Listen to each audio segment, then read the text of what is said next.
नमस्कार दोस्तों, जय माता दी, जय भोलेनाथ। स्वागत है आप सभी का हमारे YouTube चैनल में। दोस्तों, हमारे हिंदू धर्म में देवी के अनेक स्वरूप कहे गए हैं, जिसमें दोस्तों कई वृक्षों को माँ देवी के स्वरूप मानी जाती है। दोस्तों, आज मैं आप सभी को पावन और पावनी वृक्ष के बारे में बताने जा रही हूँ। दोस्तों, नवरात्रि का पावन पर्व चल रहा है। नवरात्रि के पावन पर्व में दोस्तों कुछ ऐसे वृक्ष हैं जो कि देव वृक्ष, देवी वृक्ष कहे गए हैं। हमारे धर्म में दोस्तों पेड़ पौधे को देवी देवता के स्वरूप मानकर उनकी पूजा अर्चना करते हैं और साथ ही दोस्तों हमें पूजा करना चाहिए, क्योंकि दोस्तों पेड़ पौधे मनुष्य को फ्री में ऑक्सीजन प्रदान करते हैं, यूं कहे प्राण वायु प्रदान करते हैं और साथ ही जितने भी नकारात्मक चीजें होती हैं उन्हें अपने अंदर अवशोषित करके हमें दोस्तों सकारात्मक ऊर्जा प्रदान करते हैं। पेड़ पौधे स्वयं तेज धूप में तपते हैं पर दोस्तों मनुष्य को शीतल छाया देते हैं। साथ ही दोस्तों नवरात्रि में कुछ ऐसे पेड़ पौधे जो हमारे धर्म शास्त्र में कहे गए हैं, जिनको दोस्तों स्पर्श करने मात्र से व्यक्ति की बदकिस्मत के ताले खुल जाते हैं, साथ ही व्यक्ति के सौभाग्य चमक जाते हैं। हमारे शास्त्रों में दोस्तों पेड़ पौधे को बहुत ही ज्यादा गुणकारी माना गया है। अनेक बीमारियों का उपचार पेड़ पौधे में मौजूद रहते हैं, यूं कहे दोस्तों जड़ी बूटी में छुपा हुआ है। और साथ ही भगवान श्री कृष्ण जी ने गीता में स्वयं कहे हैं कि वृक्षों में मैं पीपल का वृक्ष हूँ। पीपल के वृक्ष को वृक्षों का राजा कहा जाता है, क्योंकि दोस्तों पीपल वृक्ष की जो आयु होती है सब पेड़ पौधों से ज्यादा होती है। इसलिए दोस्तों भगवान श्री कृष्ण जी ने स्वयं कहे हैं कि मैं वृक्षों में पीपल का वृक्ष हूँ। तो आइए दोस्तों मैं आपको बतलाती हूँ कि नवरात्रि के समय में स्पर्श किए जाने वाले वृक्ष के बारे में। दोस्तों हमारे धर्म शास्त्र में अनेक प्रकार के ऐसे वृक्ष हैं जो बहुत ज्यादा कल्याणकारी होते हैं, मंगलकारी होते हैं। यदि आप दोस्तों इस वृक्ष को स्पर्श कर लेते हैं, यूं कहे छू लेते हैं और श्रद्धा भाव से, तो आपके सभी प्रकार की परेशानियां और सभी प्रकार के कष्ट हैं वह दोस्तों धीरे धीरे सब समाप्त हो जाएंगे। खास करके दोस्तों नवरात्रों के समय में, क्योंकि नवरात्रि के समय को शक्ति का पर्व कहा जाता है। और दोस्तों शक्ति पर्व क्यों कहा जाता है? क्योंकि इस समय दोस्तों जो अचेत वस्तुएं होती हैं वह भी दोस्तों चेतना युक्त हो जाती है, अर्थात जो शक्ति हमारे धरती लोक में आ जाती है। और दुर्गा को दोस्तों हम क्या कह सकते हैं? शक्ति। तो माता रानी इस धरातल पर आकर, यूं कहे इस पृथ्वी लोक पर आकर जितने भी पेड़ पौधे हैं और सारे जीव जंतु हैं, चल अचल सभी प्रकार के वस्तुएं हैं, तो दोस्तों ये सभी चीजों में प्राण आ जाती है और सब में शक्ति जागृत हो जाती है। तो इस समय दोस्तों इस पौधे को स्पर्श करके आप अपनी जो भी मनोकामना कहेंगे वह दोस्तों अवश्य पूर्ण होंगे। खासकर जो पेड़ को देवी स्वरूप कहा जाता है, यदि आप इस कार्य को कर लिए तो आपके जीवन की सारी परेशानियां आसानी से कोसों दूर चले जाएंगे। आपके जीवन में दुख है, तकलीफ है, कष्ट है, रोग है, बीमारी है, कला है और जीवन में चल रही बहुत बड़ी परेशानियां, सब समस्या समाप्त हो जाएगी।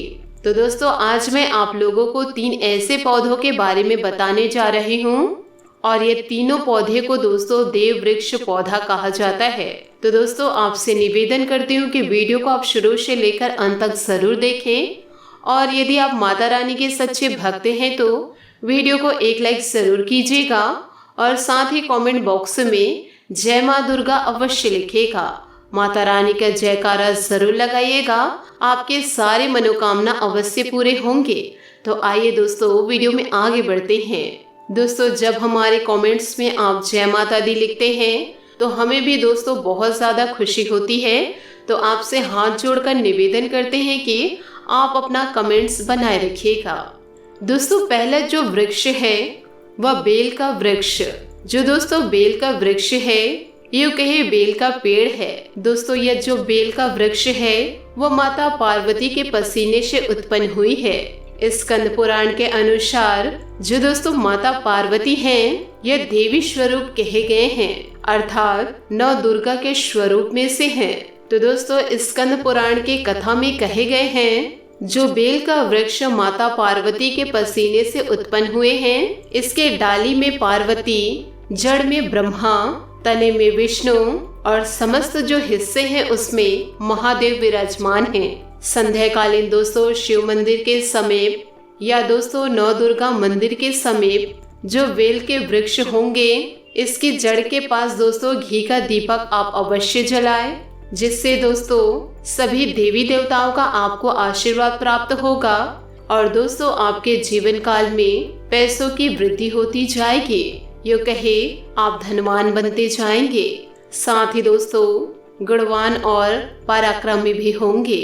आपके सभी प्रकार के मनोरथ की पूर्ति होगी। साथ ही दोस्तों हमारे धर्मशास्त्र यह भी कहते हैं, नवरात्रि के समय में कोई भी व्यक्ति बेल के वृक्ष को माता नौ दुर्गा का ध्यान करते हुए 7 बार दोस्तों स्पर्श करते हैं, यूँ कहे छूते हैं और सच्चे श्रद्धा भाव से माता रानी को याद करके, और यदि दोस्तों आप उपवास रखे हैं तो ऐसे व्यक्तियों की दोस्तों थकान, सुस्ती, भूख लगना आसानी से दोस्तों चली जाती है। दोस्तों आपको यह भी ध्यान रखना है कि दोस्तों जो व्यक्ति नवरात्र का व्रत रखे हैं वह अवश्य करके संध्या के समय बेल की जड़ में घी का दीपक अवश्य जलाए, और यदि दोस्तों दीपक नहीं जला पा रहे हैं तो आप उन्हें स्पर्श जरूर करें, या बार बार जा नहीं पा रहे हैं तो एक बार दोस्तों आप जाकर 7 बार स्पर्श कीजिए, माता रानी की आराधना कीजिए और जो भी आपके जीवन में कष्ट हैं उन कष्टों को उनके समक्ष स्पष्ट कीजिए। उसके बाद दोस्तों आप स्पर्श कीजिए, आपकी सभी मनोकामनाएं पूर्ण होंगे और आपके जीवन के जो अमंगल कार्य हैं वह स्वतः ही समाप्त हो जाएंगे। यदि दोस्तों आप दीपक जलाते हैं तो क्या फायदा मिलता है ये भी हम आपको बताएंगे। दोस्तों आपको बतला दें कि जब हम उपवास रखते हैं तो हमारे शरीर में बहुत ज्यादा थकान और आलसी भर जाती है। हमारे शरीर में दोस्तों ऊर्जा की कमी हो जाती है। हालांकि हमें अध्यात्म ऊर्जा प्राप्त होता है, हमारे शरीर में ऊर्जा की कमी होने लगती है। भोजन न करने के कारण हमारे शरीर सुस्त पड़ जाते हैं और इसी ऊर्जा को दोस्तों बरकरार रखने के लिए, इस ऊर्जा को प्राप्त करने के लिए हमें दोस्तों बेल वृक्ष को जरूर छूना चाहिए और दीपक अवश्य जलाना चाहिए। अनेक प्रकार के साधु संत दोस्तों बेल पत्र के पत्ते को खाकर तपस्या किए हैं और एवं कई प्रकार की सिद्धियां हासिल किए हैं। दोस्तों धर्म शास्त्र भी कहते हैं, अगर आप नवरात्रि के समय या नवरात्रि के किसी भी दिन बेल पत्र खाकर आप अपनी समस्या अवश्य बोले। जो खुशियां आपके जीवन में दस्तक नहीं दे रही हैं, जिन चीजों के लिए दोस्तों आप तड़प रहे हैं, वह सभी चीज दोस्तों आपको प्राप्त होंगे। पर दोस्तों आपकी इच्छा स्पष्ट होनी चाहिए, यूँ कहे सकारात्मक होनी चाहिए। किसी को दोस्तों मारने मरने की बातें आपकी पूरी नहीं हो सकती। दूसरा पौधा है दोस्तों तुलसी का। यदि दोस्तों आप तुलसी के पौधे में सुबह शाम मीठे जल अर्पित करते हैं और शाम के समय घी के दीपक जलाते हैं तो आपके लिए दोस्तों यह भी बहुत ज्यादा शुभ है। तुलसी के समक्ष दोस्तों बैठकर आप अपनी सारी समस्या कह सकते हैं। जी हाँ दोस्तों, किसी भी कार्य को करने जा रहे हैं तो तुलसी का एक पत्ता जरूर लेकर जाए, आपके लिए शुभ रहेगा। और दोस्तों उम्मीद करती हूँ कि आपको यह वीडियो अच्छी लगी हो, और यदि आपको यह उपाय अच्छे लगे होंगे तो अपने जीवन में जरूर लागू कीजिएगा। और यदि आप हमारे चैनल पर नए हैं तो चैनल को सब्सक्राइब करके बेल आइकन को प्रेस करके ऑल पर सेलेक्ट करिएगा, ताकि ऐसा ही ज्ञानवर्धक वीडियो आपको समय से मिल सके और इसका लाभ आप उठा सके। आज के लिए बहुत बहुत धन्यवाद। मिलते हैं अगले वीडियो में। आपका दिन शुभ हो, मंगलमय हो। जय श्री काशी विश्वनाथ।